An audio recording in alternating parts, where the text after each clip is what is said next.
Remove the screw on the left.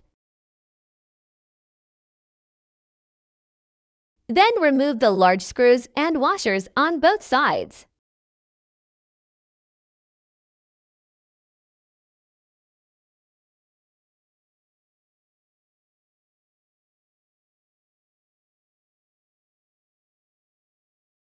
Remove tires and brakes.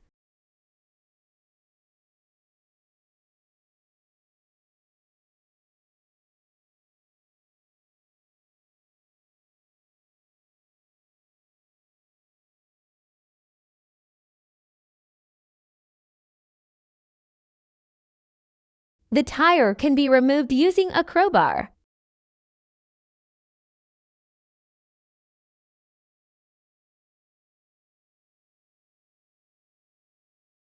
After the tire is put in, pinch the tire and push it into the wheel hub.